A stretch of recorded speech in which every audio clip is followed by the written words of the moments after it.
Our next paper is entitled Hydrocarbon Chain Growth in a Fishcer-Tropsch Synthesis on Ruthenium, and it is authored by C.A. Mims, M.T. Melchior, and L.E. McCandlish from Exxon Research and Engineering Company. The paper will be presented by Jeff Mims. Well, you may have thought that that was the end of the discussion on this paper, but it's an actually perfect setup for last slide instead of because we'll address both Professor Bennett's curves very similar to what he saw and Alex Bell's question on this system. Can I have the first slide, please? Okay, I looked at the program and decided that the title that I'd sent in wasn't very informative, and so I wrote another one, which would have left no room for the abstract. But anyway, what I'm going to describe here is the results of an isotopic transient experiment, just like that described by Professor Bennett, only this time on a supported ruthenium catalyst. And what we see in that is rapid chain growth and evidence of some funny business at the C2 stage in chain growth.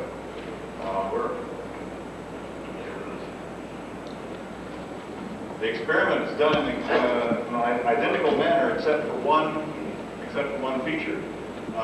Again, we switch the CO label, maintaining a steady state concentration of the total amount of CO at time 0.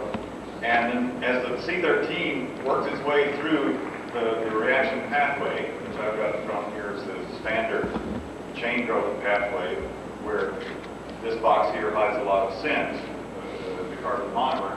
And then we watch the carbon 13 appear as a function of time at various positions in the hydrocarbon products until the C13 is fully displaced as well. So rather than hydrogenate or burn this hydrocarbon as it comes out of the reactor, we actually trap it in a series of 16 loops on one of these multiple sampling valves, and then analyze by GCMS the individual components of the gas. We also then can, and that gives you 0, 1, 2, 3, and 4 labels, in this case butene, to give you some more information about the label distribution during the transit. But we also then trap a sample of this material during the transit at some arbitrary or some reasonable time during the decay here, and go and look at the amount of C13 in each position by NMR. And what you, again, hope to learn from this is the sequence of times, how long it took each class of carbon atom to go through the system. And the last carbon atom added should, in a mechanism like this, should have seen the least amount of time on the surface. And that is, in this mechanism, it should have set in the monomer pool until it added to a C3 unit that was there and shown up here. If that happened to be the end carbon atom, that was the last one, you might expect to see a distribution mid-transient like this upper panel, which is the last carbon atom that becomes the olefinic end, for example, has the highest amount of C13 at a given time during the transient. And the first carbon atom that was added had to work its way through that whole series of intermediates, and therefore spent the longest amount of time on the surface. Larry McCandlish had proposed a mechanism that involved insertion of the monomer unit at the 2 position, and one might expect to see something like this in that case, and it was one of the ideas that started the experiments on. If there's rapid chain growth, in other words, if each of these stations along the way take very little time, then all of the carbon atoms in the C4 are basically set in the monomer vat for whatever that residence time is, or that lifetime, then spent an unmeasurably small amount of time from where it started to where it ended, then you would expect to see the carbon 13 growing at the same rate at every position in all the products. And that is precisely what we found on cobalt and an iron-based catalyst in the paper that just, and we described that in the paper that just appeared this year. Okay, but we wanted to look at ruthenium as well, since that's the last of the big 3 Fishcer-Tropsch metals. So this is stuck in here for a reason. And again, I wanted to reiterate what Professor Bennett had also shown in his talk, is that given a lifetime of one of these intermediates, and the reaction stoichiometry and flow, there is a one-to-one relation between that lifetime and the amount of that material. So that one of these intermediates can either need to be a lot of them growing slowly on the surface to give you a certain flux, or you can have a small number that are reacting very rapidly, and that will come back when we show the results. Anyway, we got a ruthenium on alumina catalyst from John Robbins, who made it by Black Magic, and just to show you that it is a good Fishcer-Tropsch catalyst. If you extrapolate this product distribution out to infinity, you get about a 10% carbon fractionation in the C1 product. This alpha draw derived from C4 to C6 is about 0.82 or something like that. It's typical of what these types of catalysts see at higher conversion. We ran it at low conversion, low hydrogen-CO ratio, and fairly low temperature in order to keep the olefin paraffin ratio as high as possible so that we could tell the heads from the tails of the chains during the transient experiment. And here's the CO turnover frequency based on an extrapolation of this product distribution with an alpha derived from these three. And seem to be reasonable, but there's some uncertainty in that number. Okay, the transient looks like this in the butenes, and each of these little data points represents a sample that was had GC and S performed on it and had the cracking patterns evolved. And so you can see the zero labeled butene decay rather promptly, single, one C13, two C13s, 3, and 4 usually grow in over the course of about a minute. And the horizontal bands here represent the time periods in which we trapped a multiple accumulation of sample in order to have enough to do the NMR, to look at the positional dependence of the label. And that's where we saw our surprise. There are two distinct residence times in those chains, in these products. And one of them is associated with the ethylene and the last two, or the alkyl in 2 carbon positions. I'm going on faith here for the C5, but we can resolve this one.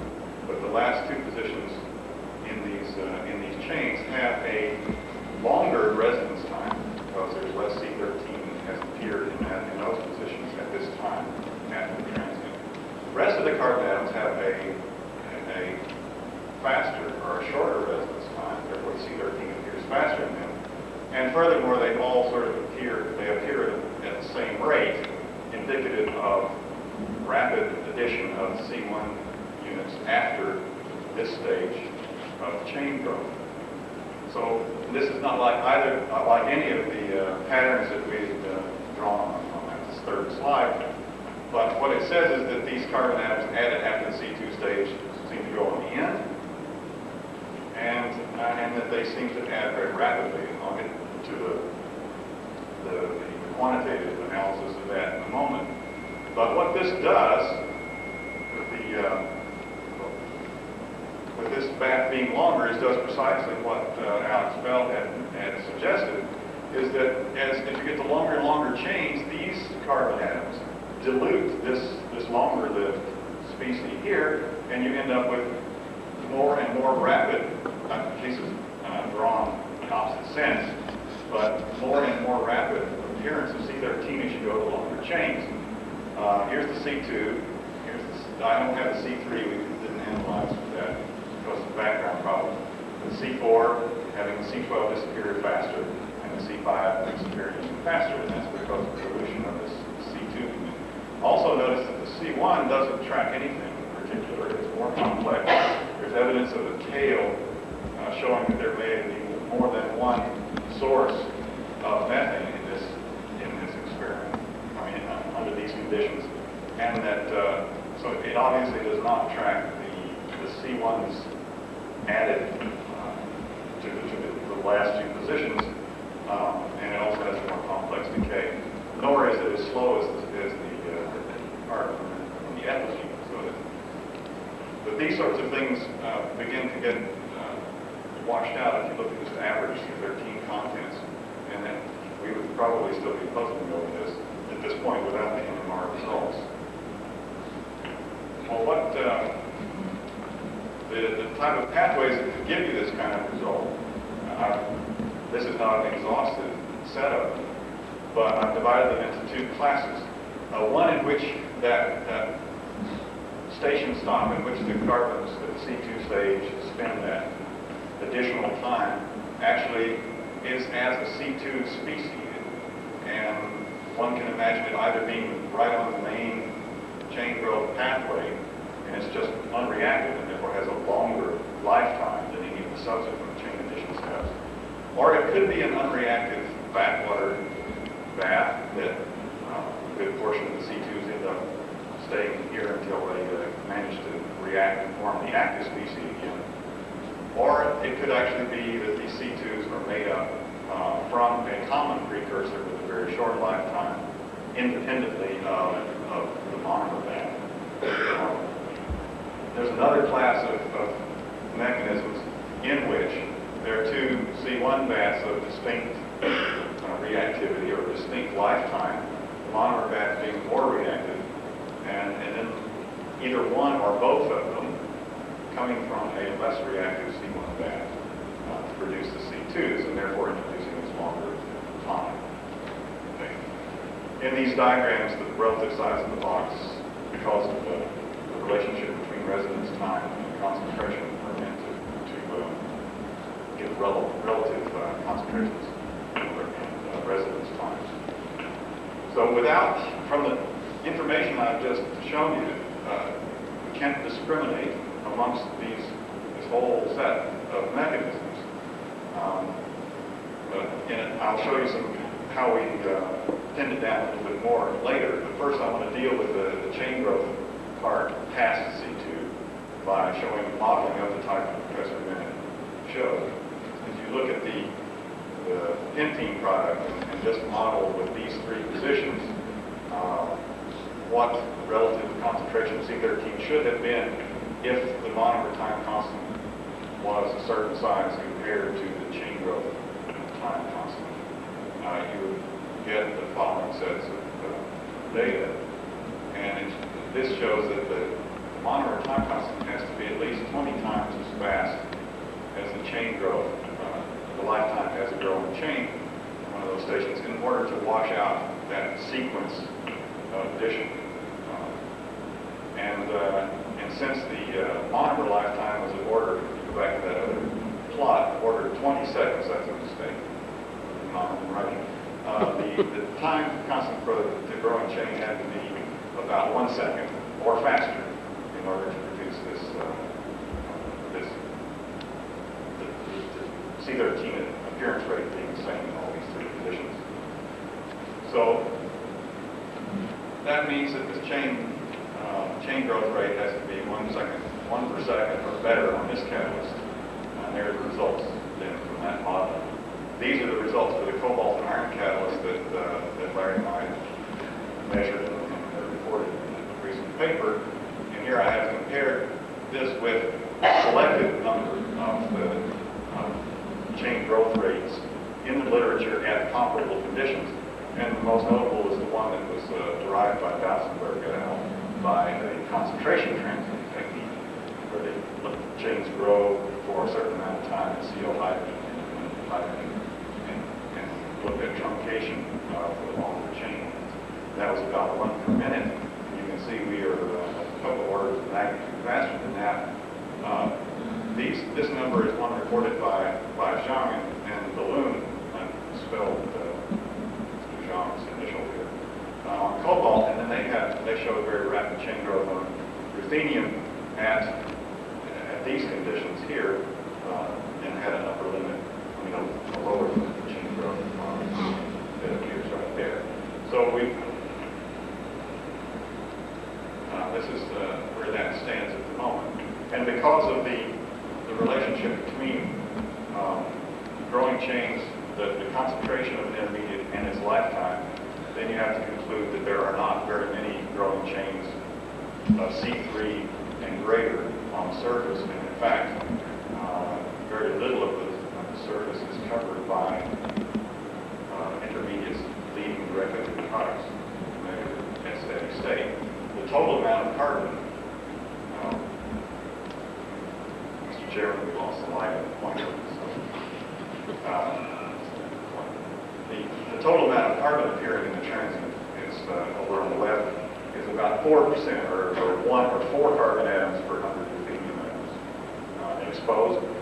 And from the modeling, we show that there's less than 2 of these chains per 10,000 surface ruthenium atoms growing in steady state, C3 and greater. These, because of, these are somewhat uncertain within the order of magnitude numbers that are taken home.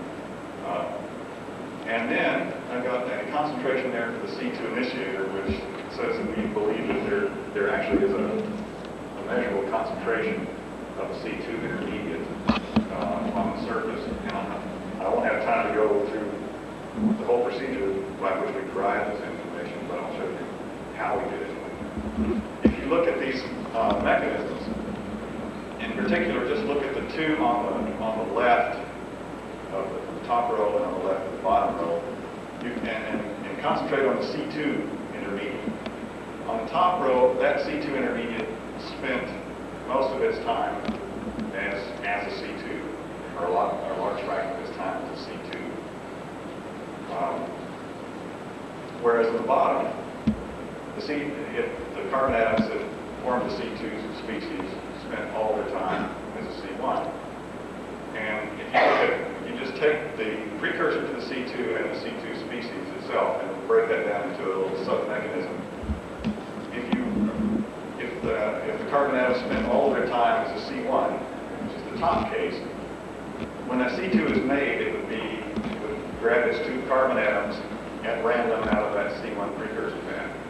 And one would expect to get a statistically labeled set of C2 species.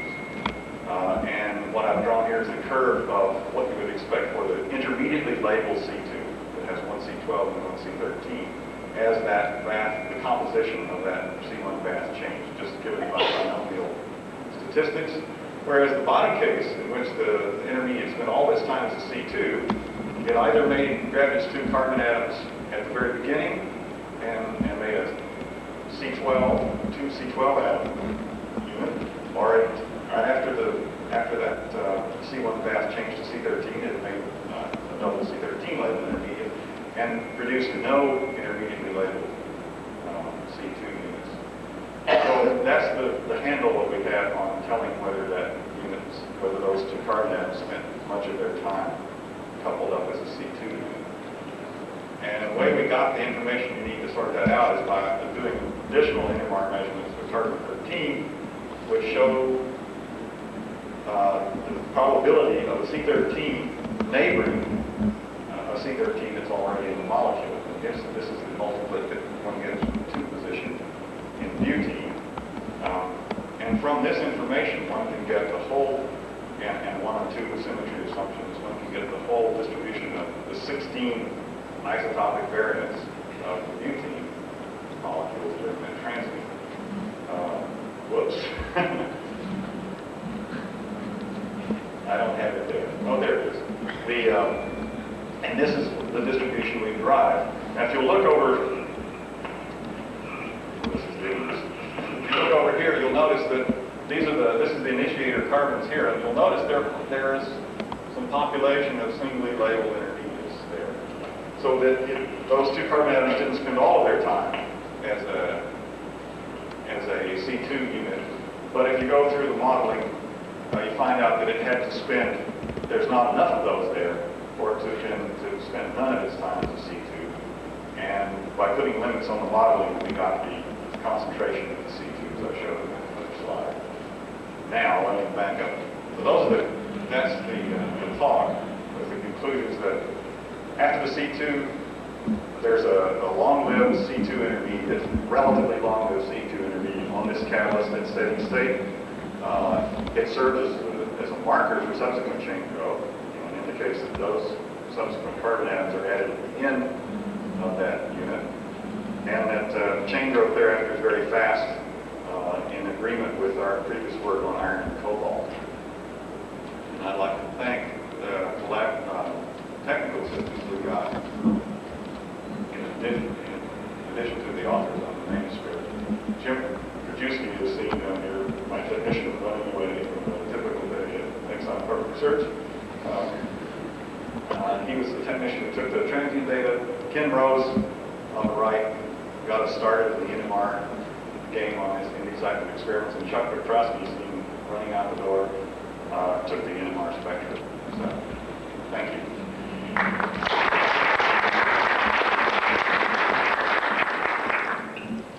Okay, we have time for a few questions.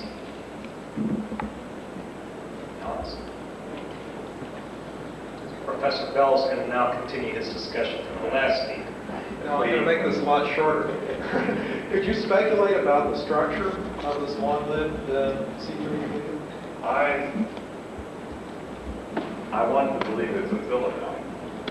I think it's a reasonable choice. Why? Because it is quite unreactive. In vacuum, it does decompose at temperatures below this, but there's evidence that the CO on surface, in-surface science experiments, stabilizes these hydrocarbon fragments.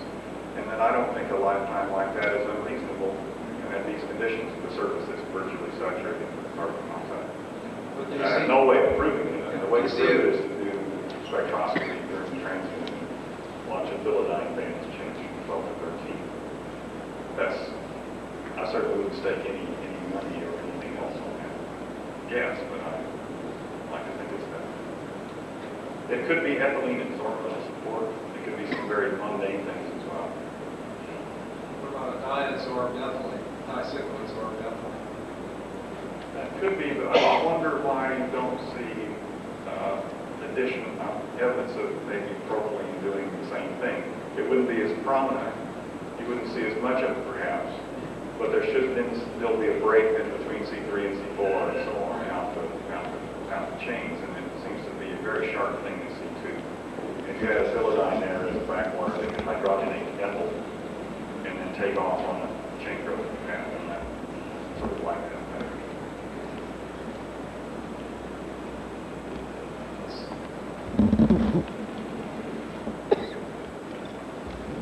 Just pulling out the question, I think that statement ethylene would not be stable in those conditions, at least not in tertiary experiments. And then think also the hydrogen may stabilize that philodime to prevent it from dehydrogenating. It's been, Summerjard's group has shown it to be quite surprisingly unreactive to hydrogen. At least it was surprising to me under an atmosphere of hydrogen. And with the additional evidence that CO does markedly decrease the decomposition rates of surface hydrocarbon fragments, it sort of makes sense, but I wouldn't take it beyond that.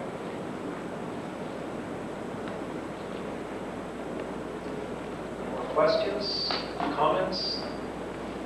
Okay, we will take a break now, and we'll